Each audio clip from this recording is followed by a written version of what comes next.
पुराने वक्तों की बात है कि एक मलिक में एक बादशाह हुकूमत करता था। खुशहाली के दिन थे। एक दिन बादशाह की मुलाकात एक दरवीश बुजुर्ग से हुई। बुजुर्ग बहुत ही नेक और परहेजगार था। बादशाह उनसे बहुत इज्जत से पेश आया और मुलाकात के आखिर में उनसे फरमाइश की कि मुझे कोई ऐसी चीज, तावीज, वजीफा वगैरह लिख दें जो इंतहाई मुश्किल वक्त में मेरे काम आए। बुजुर्ग खामोश रहे, लेकिन बादशाह का इसरार बढ़ा तो उन्होंने एक कागज के टुकड़े पर कुछ लिख कर दिया और कहा कि उस कागज को इस वक्त खोलना जब तुम समझो कि बस अब उसके आगे तुम कुछ नहीं कर सकते, यानी इस कागज को इंतहाई मुश्किल वक्त में खोलना। कुदरत का करना ऐसा हुआ कि कुछ ही अरसे बाद इस मलक पर हमला हो गया और दुश्मन की फौज ने बादशाह की फौज को अलट पलट कर रख दिया। बादशाह को अपनी जान के लाले पड़ गए और वो भागकर किसी जंगल के गार में छिप गया। दुश्मन की फौजें उसके पीछे थी और वो थक कर अपनी मौत का इंतजार कर रहा था। फिर अचानक उसके ज़हीन में दरवीश बाबा का दिया हुआ कागज याद आया।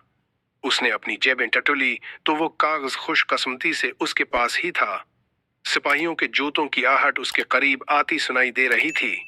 अब उसके पास कागज खोलने के सिवा कोई चारा नहीं था। जब उसने कागज खोला तो उस पर लिखा हुआ था, ये वक्त भी गुजर जाएगा। बादशाह को बहुत गुस्सा आया कि बुजुर्ग ने मेरे साथ ये किया खेल खेला है, लेकिन अफसोस वो कुछ नहीं कर सकता था। उसने तहरीर को कई बार पढ़ा, लेकिन उसकी समझ में कुछ नहीं आ रहा था कि दरवीश ने ये क्या लिखा है और ये क्यों लिखा है। बालाखिर उसने अपनी तलवार पकड़ी और सिपाहियों का इंतजार करने लगा। सिपाही आए तो उसने मुकाबला किया और वो बच निकला। इसके बाद कई मद्दत तक बादशाह बहुत खुआर हुआ। काफी साल वो उस मुसीबत को झेलता रहा। आखिरकार उसने दोबारा हिम्मत की और अपनी फौज की कीमतार इकट्ठी करना शुरू कर दी।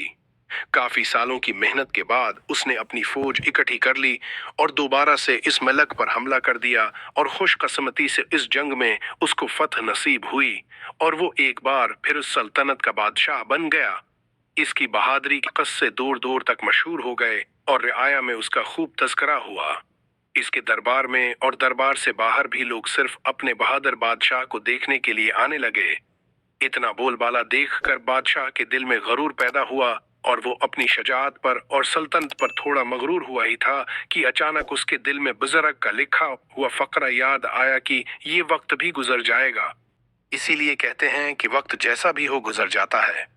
हमें चाहिए कि हम मुश्किल वक्त में सब्र का दामन अपने हाथ से न छोड़ें और अपने अच्छे वक्त में अपने आप को तकबर से बचाएं, क्योंकि वक्त जैसा भी हो, अच्छा हो या बुरा हो, गुजर जाता है।